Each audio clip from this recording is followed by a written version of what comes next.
What I'm saying is, don't give me that, it's doubtful. I didn't follow through, it's out of my court now, I already gave it to the city manager, that's it, no. And this That's is not, why excuse we're me, here that's, today. excuse me, that's not management. So what I'm saying is, let's look at, I hope our commissioners from here forward have their ear to the ground and be able to look past their department heads and listen to some of the employees of that department, what's going on. That's important, because clearly there's a breakdown of communication between the department head and the city manager and this board. Thank you very much. All right, thank you, Mr. Muhammad. Yes, ma'am. Commissioner Bridges, I'll be short. I heard a lot in this room. You may. I'm sorry, Janelle Berkey Marable. I've heard a lot from the commissioners today, and a lot of it has been disturbing. I do want to say, Commissioner Summey, I really appreciate you taking the risk today to say what you said, because I know it's hard sometimes to be amongst your peers, and you're saying something different than they're saying, and then sometimes that treatment is wrong after you walk out that room from your peers, and I can identify with that. I heard Commissioner Khan, and I wish he was here, still here, talk about culture. And I think that we're all seasoned in here, that we're not all young folks. When we talk about a culture shift, we have to, from an auditor standpoint, which I'm sure you can agree, that first we have to identify prioritize the risks that Mr. Dixon has identified by having at least 26 interviews with Oxford PD and also I believe the HR representative. So before you can create a culture shift, one, you have to build trust, and two, you have to start putting those risks. You have to start lessening the risk, because right now what you've had is you've had risk not only to the well-being physically and mentally to your police department, but your citizens of Oxford.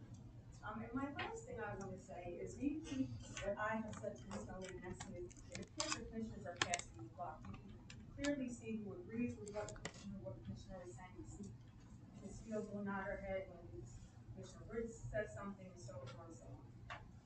My concern is this. You keep talking about the past city manager, the past city manager, the past city manager. You know, it's one band, it's one sound when it comes to this board. You vote yes, or you vote no, whatever passes, passes.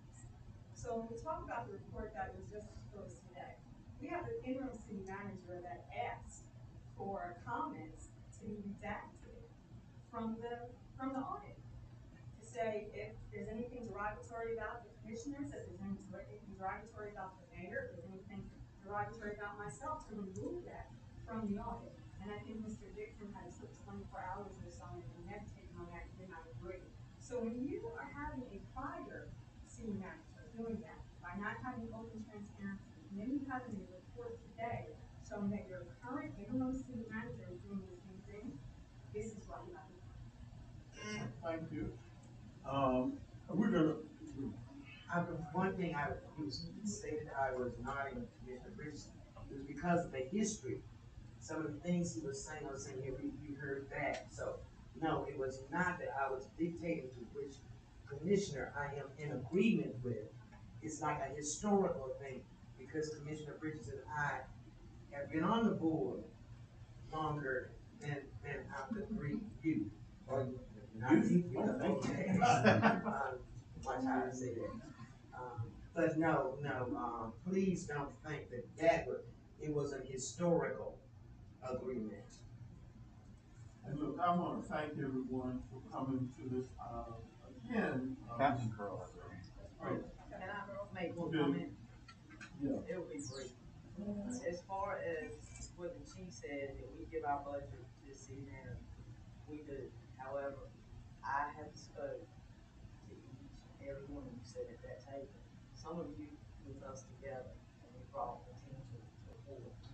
So it is not the first time that we talked about this. Because y'all have been in office. As a matter of fact, one of you at this table, I said in tears worried about my officers. An emergency meeting was supposed to be called, and I have not seen them in yet. So we have told y'all what's going on, and we have gave it to our city manager, and we still didn't get it. And we're still working and taking care of these citizens. And our officers are working from 138 to 156 hours in 2 weeks. And we are tired, but we are dedicated to Oxford, not this board, or not this City Hall is built, but we're dedicated to these citizens. I've been here 24 years, and I've never felt like I have. That's all I gotta say.